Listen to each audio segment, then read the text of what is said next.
out of the Kindred ulti, which can create an entirely new play pattern around that ultimate. And you can see here, Alistar banned out by LGD, getting rid of one of those champions that can manage to pull you out of it. Nautilus, a different champion that can also negate that. Both of them also just being engaged supports, stopping that from coming through for Rainbow Seven, and then picking a big engaged support themselves in the Rakan. At the end of the day, both these teams have elected for themselves to have outright strong teamfight comps. Yes. If I'm looking at the side of Rainbow Seven, the positive of having a Galio Camille is not even the idea of, you know, being able to always favor your side lane. So let's just say if a Long Xing wants to push out an extra wave and wants to contest the 1v1 versus Ase, well, no, you have a Galio in your back pocket.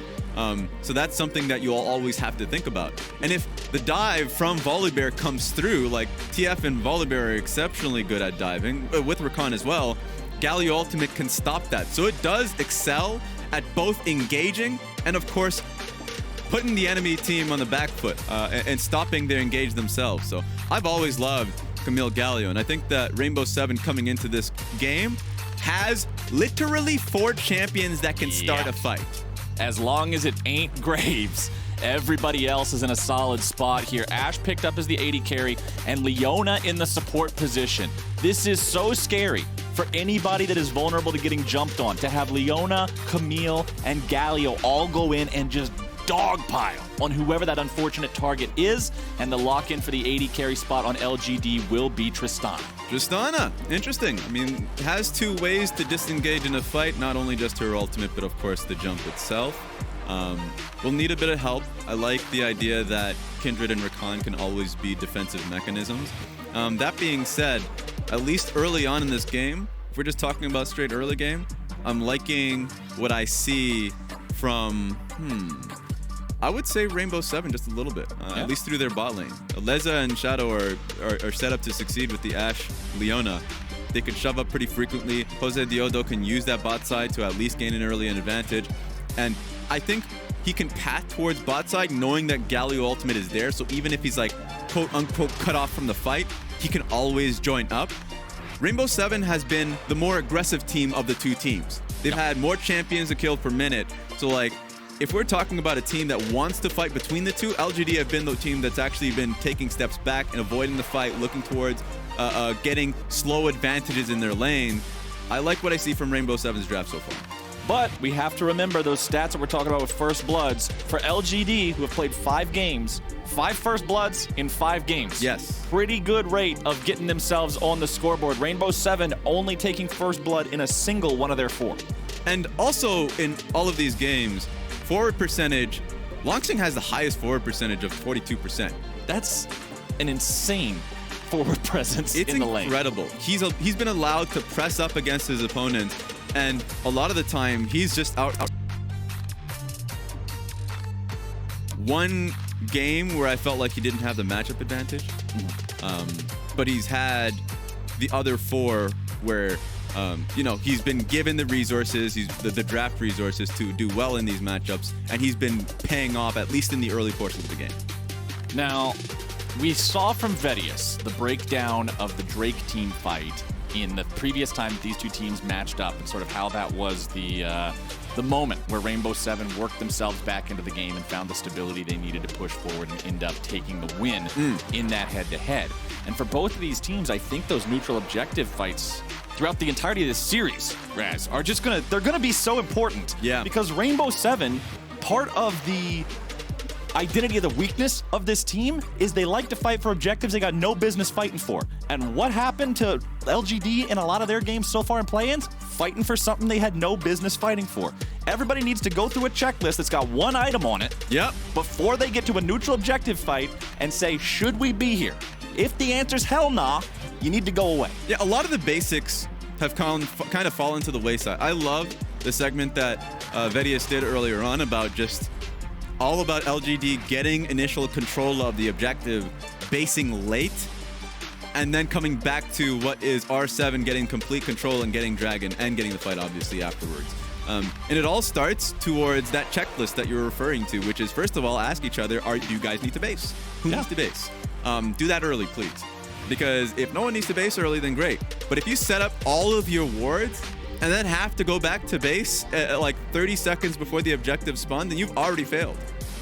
So I know for sure these are the things, the first things that the coaches will be bringing up in film session, and of course the players would have already recognized during the game. So I don't expect that to be the case coming into today's games. This is what I love about casting with somebody who's so much smarter than me, is the fact that you bring up an actual checklist about, do we need to base? How's our ward status looking? Will we be able to have cooldowns and all these different things? And my checklist is just a meme between hell nah and yep. Because that's the two different ways of looking at the game. Coach versus Skarner player, but now the real versus we all care about is this one right here. Rainbow 7 versus LGD in a best of 5. Only best of ones have been played so far. This is the first time we're going to get to test and see these teams' adaptation capabilities, how well they can move through a multitude of games and deal with their opponent time after time after time. Keystones on your screen right now. Phase Rush on the Graves, extra mobility there.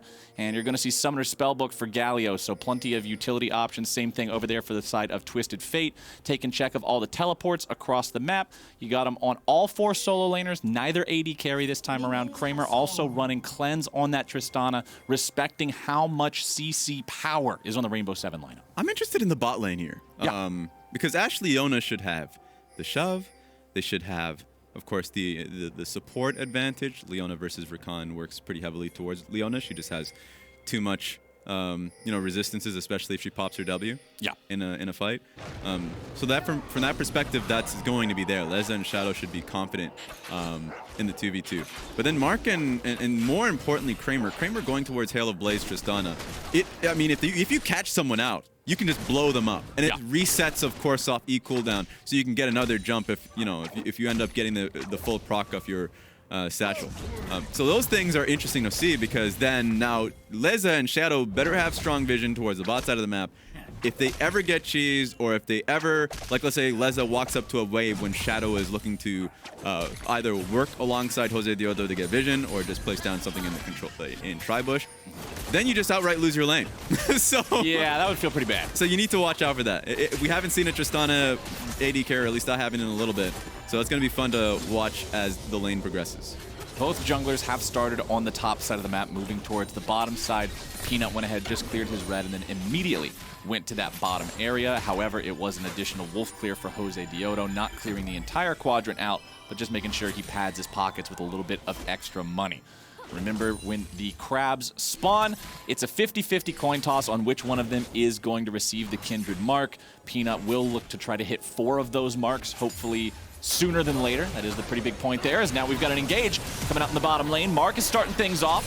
Flash out from Leza, getting himself away. Loses about half HP there, but quick on the summoner spells, having to use them both to get out. That has to be something they pre-planned for, because I've seen that play multiple times. In different metas, it's a J4 jungle with a support Thresh, where you go red to bot. In this case, he did 3 camps, so it wasn't as if it was like completely cheesy. He went red, blue, Grump, and then went towards the bot side. But that means no sums for Leza.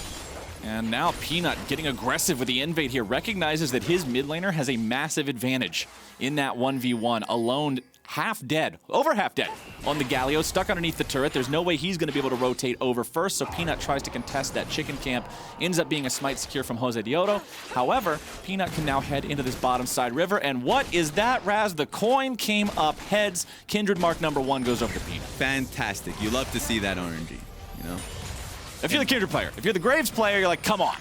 But at least he's got that first one under his belt now. Peanut will, of course, look to add some more of those as we move forward. Now the damage on Leza is just too much. There's your Hail of Blades Tristana, and there's your first blood for LGD. We talked about it, and the early planning from LGD made it too hard for Leza and Shadow. And now you're in a position where this lane is just doomed. You're going to lose this wave. It's not like you have a teleport anyways if you're Leza, right? So the wave's going to be able to crash in. You were already down when you lost both sums to the gank. It's just sad to see if you're Rainbow 7. What's also sad to see is the state of this mid lane. She is just throwing so many cards at Alone. He's sending him straight to the Shadow Realm. He already went back to base. He returned. He expended his teleport, and he's back down to 300 HP, chugging the Corrupting Potion like he hasn't had a drink in 3 weeks. The guy is trying to survive in this lane, but the natural disadvantage of melee versus range is setting him up for a pretty rough spot. Xie finds a stun underneath the turret, follows it up with the wild cards, takes the turret shot for the trouble, but he's willing to trade HP like that, considering his opponent is now below 200 rad. And this has been a constant throughout the group stages for LGD. I know I mentioned the 42% forward percentage from Longxing, but there's also CA with 35% forward percent. Both of them are excelling amongst their, laners. And it's insane that LGD have had this insane amount of pressure consistently in their games, and obviously it amounts to some falling to pieces later on, but they're already in a really good position. Yeah, really, really good position. Both of the solo lanes absolutely smashing the CS game, up about 10 each.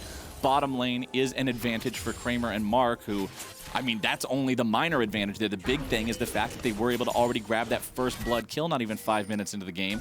The jungle is a farm advantage for Jose Diota. That is the one role where we are seeing a better situation for the side of Rainbow 7, but even though it's not reflected in his score, remember that Peanut's the reason that kill on Ashe was able to happen. He's the one who his early gank made both summoner spells disappear, so the other two players on his team felt comfortable engaging shortly thereafter. Yeah, and the only asterisk to all of these advantages is that Peanut's early pressure has amounted to him actually being down a level.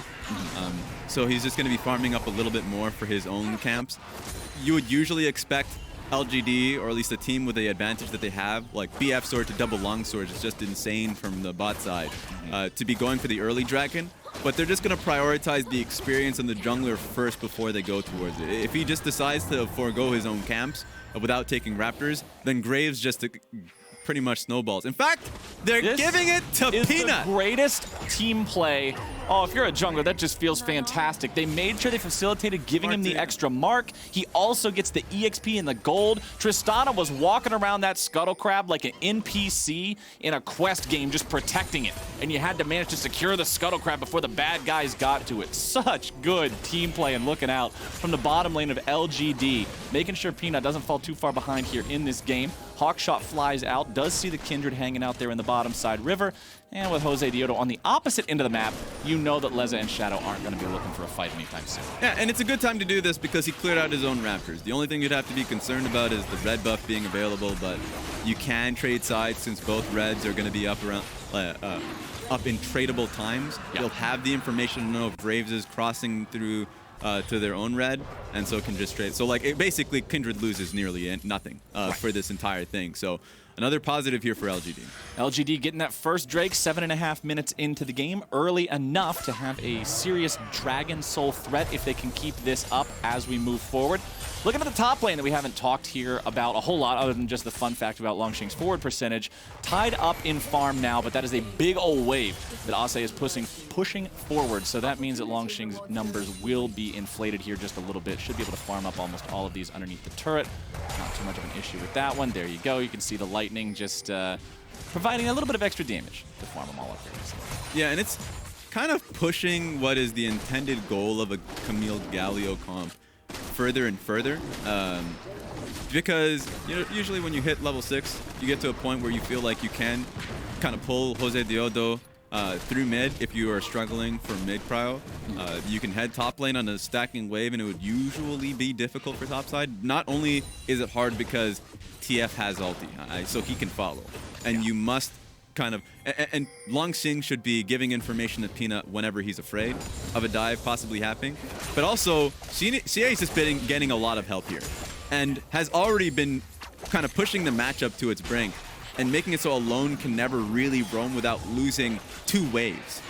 So Rainbow 7 are kind of pushing this until they, can only have team fights as an option to use their comp. And you mentioned how LGD, they got gold leads all over the place in their group stage games, even if things didn't go that great for them, even if they had way more losses than both themselves and their fans would have expected. The early game execution and the way that they drafted to facilitate it did work out for them. But now we got the engage here in the mid lane. Follow-up coming through. Rainbow 7 look for the kill onto Xie, who turns around, tosses him a card. A couple wild cards to follow that one up, but considering LGD's bringing the backup in, the play's not going anywhere else. Yeah, just looking at the minimap, this is LGD's timer to get Rift Hurled. Honestly, I liked what Rainbow 7 did because they weren't expecting to get a kill out of it, just trying to waste time from LGD. So now Ash, who had a huge wave at her own turret, has now started to go to town on the bot lane turret plate. So I think Rainbow 7 should concede the Dragon, Rift Herald that is. Oh, here we go. Field goal arrow, tries to fly through, doesn't really find a target. Shadow trying to get himself away, but now the engage coming in. Marks into the back line, still looking to make something happen. Here's the volley. Bear has entered the fray, and alone is going to be in some trouble. Kill comes through, and Longxing takes it. Now looking to see if they can pick up anything else. Lamb's Respite will keep LGD safe. They pick up 1 kill. They manage to grab themselves the Rift Herald, and the fight is done. Yeah, I didn't like the idea of Rainbow 7 fully contesting that when they knew they were getting an advantage bot side. They could have actually all in towards it, but Jose Diodo catches him out. Peanut jumping over that wall. Remember, no Lamb's Respite ready to go. Jose Diodo on the chase, giving him the thumbs up, but can he secure the kill? Auto attack, there's your damage, into the line, baby. Follow-up comes through, LGD. What in the hell are you guys doing? This is a little bit sloppy right about now. Over the wall goes Jose Diodo. Now he's gonna find Kramer. Kramer stepping forward just a little bit more, but he's got to deal with the fact that he's outnumbered, outgunned. Flashes away. Ase can't quite follow him up there. LGD manages to get him out. Shie barely surviving there too. But a bit of an overstay, some greed. Mr. Razzleplasm from Peanut gets punished. Yeah, strong punish from Jose Diodo. He was fairly certain that he had an intruder in his own grump. Finds Peanut, rallies the troops, and it turns into a pretty good chase now from Rainbow 7. Of course, only allotted to 1 kill, but that's a flash down from Tristana. C8 is struggling a little bit there too now. So overall, great from Rainbow 7 to make this game a little messy. Yeah, and they're stopping that gold lead from ballooning up any further, right? Yeah. This gold lead has been slightly over 1,000 for over 6 minutes now. So even though Rainbow 7 have fallen behind a little bit early here, they're not allowing their opponents to build up this early game empire that they'll have to contest once 15 or 20 minutes rolls around. However, talking about the next thing coming around here on Summoner's Rift, 30 seconds until second Drake shows up. Will be an Ocean. LGD already have that first Drake, which was an Infernal, in their possession. They look to be setting up around it here to go for that second one. They don't want to commit the sins that Vedia showed us a second time. They don't want to end up just getting control and then abandoning it. Shelly is summoned in the bottom lane. Will nearly take down this turret, but just gets it down to the last half of a plate. The turret itself still stands, which could be important if a fight breaks out here and Rainbow 7 have to fall back to the safety of that structure. Longxing will try to push out as much of this wave as he can, rotate over to join up with the rest of the team. Peanut using the sweeper, trying to clear out some of the vision, make sure Rainbow 7 is as uncomfortable with this fight as humanly possible. And they'll try to shove out the mid lane. I'm not the biggest fan of the setup here from LGD because they did put Rift Trail down bot side and had their AD stuck with mid. In fact, Volibear was disconnected from the play and didn't want to move with the team. So that means that Rainbow 7 can power through as a 4-man unit and just kind of sit within the line bush and force LGD to go through mid-wave. If LGD goes through mid-wave, then that's Rainbow 7 having control on the objective first. Yeah. So I think overall, LGD did have the control. They should have been able to keep that control, but didn't use the Rift Herald as well as it could have been. Leona ulti comes through, follow-up coming down. Here's Rainbow 7 starting things off. Marked out at 200 HP, having to run himself out. First kill goes through, and Shie is down. Hextech Ultimatum says, no, you don't. Get on back here. Longxing's down to 150 health, stuck inside the Lamb's Respite for now. Ase over the wall, trying to chase after this one. He's going to be stunned up, beaten down. Longxing putting the hurt on him, thrown up into the air. The follow-up is there, and the team works together wonderfully. LGD are caught off guard, and the engage from Rainbow 7 wins the fight. Another poor setup from LGD and a great capitalization from Rainbow 7. They identified that the members from LGD weren't grouped up for the objective and took control. I really loved them just basically seizing control of mid lane wave and having members on the line bush just so anyone that would come through from LGD's side, they can pick them off, and they did just that. Well done. I was a little worried at the start there. I saw the Leona ulti get fired off with no immediate follow-up. I was like, well, that was kind of weird. That felt a little solo QE, but then the rest of the team realizes, wait, we got the tools for this, and it's a dog pile. On to LGD to start things off here. Rainbow 7 not going to just allow LGD to run away with this game. I love the fact this team's willing to strike back. And you said it during Champ Select, Raz. We want to see these teams really go for how they like to play the game in Game 1 of a series. Yeah, and we talked about it when we got into the Champ Select of how many members in this team have a way to start a fight. Yeah. Yoink! Bring him on back. And so when someone makes the call to go towards the Twisted Fate, everyone follows through. And no one on LGD's side are willing to take the fight because they're just simply not in position. So there we go. First fight of the game goes towards Rainbow 7. Good stuff. Looking at the itemization on Jose Diodo here on this Graves too. Serrated Dirk, second item in the inventory, should be going towards an Umbral Glaive with that one as his second item. So very effective on junglers, gives you so much extra vision control. And look at the armor on the enemy team. And by that, Raz, I mean there is no armor on the enemy team. Kindred, Twisted Fate, and Tristana will be very vulnerable to lethality-based builds. Yes, Longsheng has the cloth armor in inventory now, probably going for the Ninja Tabby. You also can see a little bit of armor on the Rakan, but the 3 big damage dealers will be super vulnerable to that. Jose Diodo on this Graves will have some big playmaking opportunities moving forward. And you can see LGD hanging out here in the mid lane, Peanuts over the wall, just chilling out, waiting for Rainbow 7 to walk away. He can clear out that control ward now. The first Rift Herald of the game was taken down by the side of LGD, seeing if they could get anything with it. They were able to build themselves up some nice gold lead in the bottom lane there on the plates. But the next Rift Herald will be up very shortly, and it looks like we're going to get a fight for it.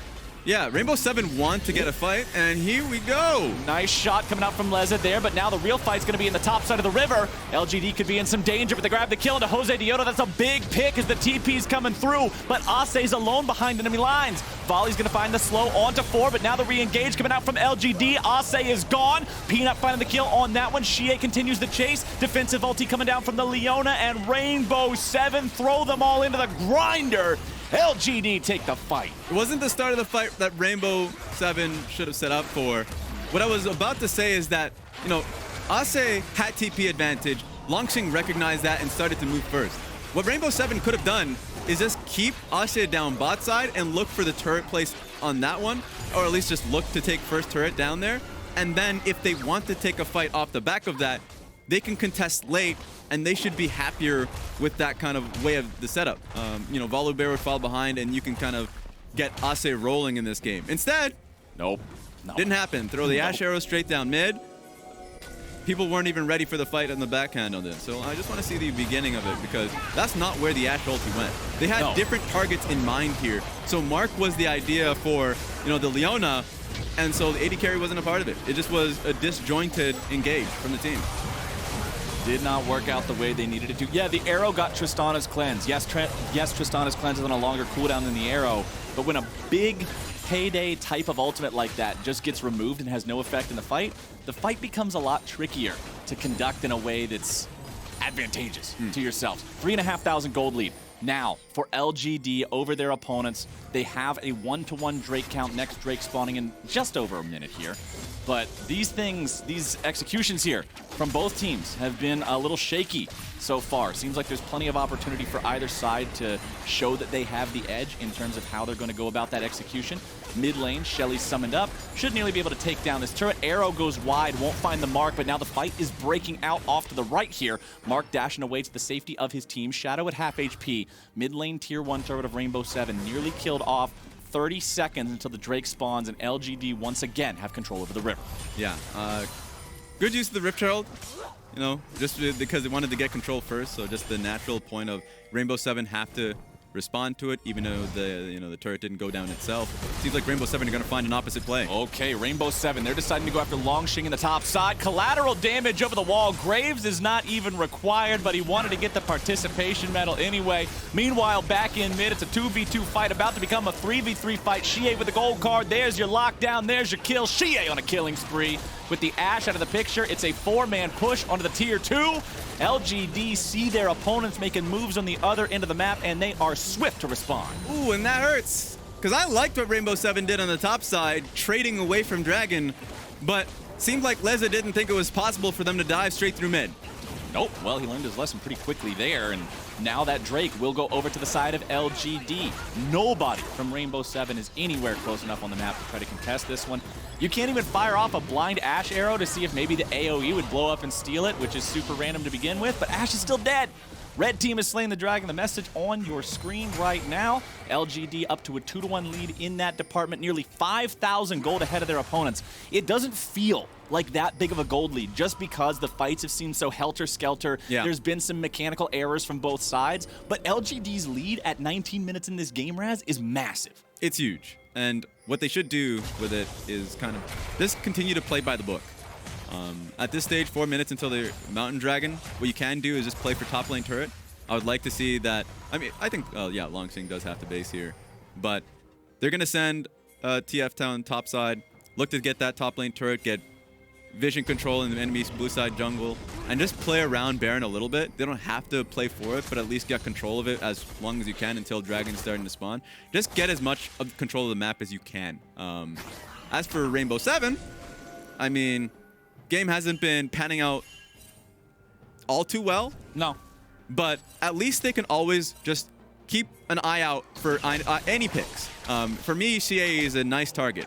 If you notice that CA and Peanut are not too close to each other when he's setting up for the top lane turret, you can fire off an arrow, have Camille start it off, and have Galio hover. Like, these are the things that you can look for within Rainbow 7's composition. So it's not too far off here for Rainbow. But the thing that you got to remember about Xie, though, the combination of a cleanse summoner spell that has been equipped thanks to the summoner spellbook. Remember, that is a teleport by default. That's true. The cleanse combined with an hourglass is such a pain in the butt. Like sitting down on a thumbtack. There's no way to actually catch the guy out, because even if you land the CC, he'll cleanse it and immediately buy 2.5 seconds. Meaning if you pick this Twisted Fate, he must be at least 2.5 seconds away from any help, or there's the potential for LGD to turn the fight around. And we know this team is perfectly comfortable jumping into a fight and seeing if they can outplay it. Next Drake not alive for 3 minutes. Baron is on the table, but oftentimes it is a little risky here, just 1.5 minutes after it has spawned. Looking at Kramer and Mark here in the mid lane. Summoner spells up and ready to go on that AD carry. Has 2 items fully completed already with that crit stat on them. Makes him very deadly. Mark gets caught out here a little bit, but dashes back to safety with a grand exit. Volley flies over the wall. Leza won't really find anything there. And although Rainbow 7 sees this as an opportunity to move forward with one of Rakan's engage mechanisms down, it's not like they can give full chase. Yeah, I think Rainbow 7 are sending too many members up topside. Probably just banking on the fact that LGD don't know that Ase is coming in, just kind of hovering behind them. But it gives the timing for Volibear to push out through bot, and they found a play. All right, the fight is starting off. Here they come. Longshin grabbing the kill onto Leza as Rainbow 7 heads for the hills. A double kill over to the Bear, as now the Camille has arrived into the fight. Ase shows up, but it's too damn little, too damn late.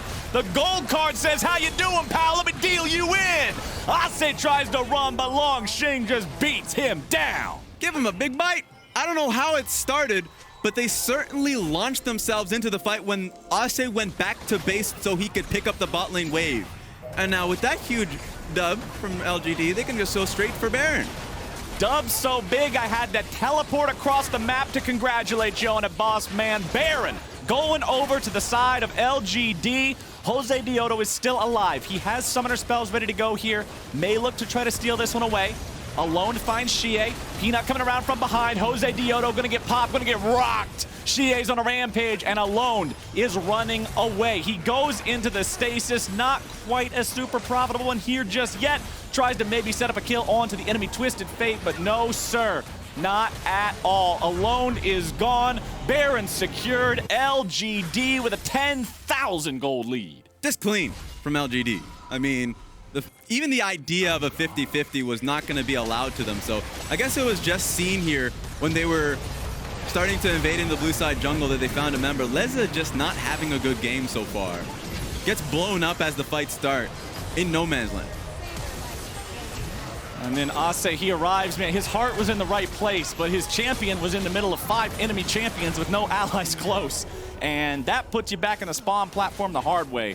LGD in a really good spot to end this game before 30 minutes. I mean, I feel like they should just be able to brute force this one down. When you look at their composition, when you look at how they can just use Volibear to set up a dive, it's very, very scary now for Rainbow 7. They must position well. They must use their CC properly to try to disengage and counterattack when LGD comes after him, because this is such a scary situation. Drake is alive in 10 seconds. A lot of times you'll see teams go after that and prioritize it, but it doesn't look like that's what's on LGD's mind. They just want to continue pushing towards these tier 2s. They're still standing in the top and bottom lanes, and usually when a team's this far ahead, Raz, and you have turrets standing outside the enemy base, that's just free money waiting to be picked up. It is, and LGD is playing a patient game. They're not forcing anything on the bot side of the map. They recognize that Twisted Fate's going to pull at least somebody, and if he doesn't, then great, I'm going to take your inhib turret mid. Galio has to pick it up, and so at this point, it just seems like they're just trying to get as much gold as possible onto their members so they can be as strong, for the next major objective. So they don't want to force too much. Most teams in the LPL would just, use the advantage through mid. If they see Galio match waves, then they'll just have Twisted Fate just go straight bot lane and have a 5v4, right? That's something that most teams would try and end the game instantly on. But LGD want to play the right way, quote unquote, and it's been working out so far. Well, they've still got about 1 more minute left of this Baron power play. I do want to see them get a little bit aggressive with it, try to push up, try to really use the power of this gold lead. You're saying they want to pad their pockets. They want to build that economic advantage. It's already so much. 10,000 at 25 minutes is the kind of stuff that can get you into some major heavy lifting. As you can see, Longshing's in the bottom lane. He has no teleport. Volibear can't join up with the rest of the team. LGD need to be aware of this fact. Stun onto Alone, but the rest of the team can't follow up and actually go after a kill here. A lot of damage onto the turret from the Tristana E there. Explosive shot doing some good work as Rainbow 7 comes around from the side. And for LGD, the thing that I always look for a team to do, Raz, when they get that first Baron, is to make sure they at least break one of the inhib turrets. Smash that line of defense, set yourself up to come back later more successfully. Force a fight in open ground, and that's what LGD did. They've opened that door, and now they're looking to take down the bottom lane tier 2 as well. A couple more seconds on that Baron buff. We'll make sure they're able to secure it. And there you go. 12,000 gold lead. 3 Drakes to 1. Enemy's base is exposed in the mid lane. That inhibitor is vulnerable. Pretty good game state for LGD. Yeah, and if I'm just looking at the items, the biggest advantages very clearly is just through the carries of the team. Yeah. 3 items completed from Tristana. Just the 2.5, just counting the QSS from Ashe. Ashe is nowhere near close to this Tristana's damage. And then, of course, Galio really just has the essentials. He just needs the Zonias to start the fight. But at this point, especially now with the book being stacked up. Oh, boy. Got that Montages book. Xie is looking really good this game. Xie is nearly full build. All he has to do is just get the other needlessly large rod, combine it together with shopkeeper magic to make a hat, and he's done. That's a very, very scary Twisted Fate. And it means that that point-and-click stun, you just got to be so respectful. But granted, I guess at least one of the saving graces here for Rainbow 7 is that Xie is not going for the extra utility option of the rapid fire cannon, which can make Twisted Fate that much scarier. Yes, it's not the highest damage option in the world, but it gives you so much power to just engage whenever you want, makes your opponent respect that much more. He doesn't have it this game, going for just more traditional AP itemization here.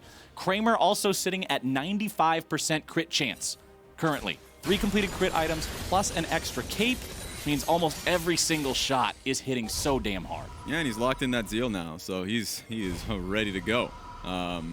So for me, just going back to the Xie item point, it kind of just showcases how LGD it imagines the game ending, right? Yeah. Keep Twisted Fate on side and just don't look to team fight. They can win through team fights. It's not to say that they won't, but they will always try and look for a numbers advantage, and so Twisted Fate being kept on side is what they want. I love this. As soon as Longshing sees Ase walking over the wall, they're immediately using the Twisted Fate. Mark goes in! Wow. Ase goes down! LGD, they find their chance, and they immediately just jump on it. Double kill for Kramer. That's all she wrote. That was fast. You try and set up a slow way to play the game out. One person just gets caught in your Raptor camp, and now it's it. That's done. I love how fast it was. As soon as the Camille is there, they use Twisted Fate, they find out where the rest of the team is lying in wait, and they seize the opportunity. Nexus turrets are gone. Lamb's Respite is down just to make sure nobody instant a little bit there at the end, but hey, man, that was a pretty impressive one coming out from LGD. They will go up 1-0 in this series. They look like they're ramping up, Cap. They look like they're getting stronger. A lot of the main points that we're still kind of zeroing in on are the objectives. Rainbow 7 had a few moments that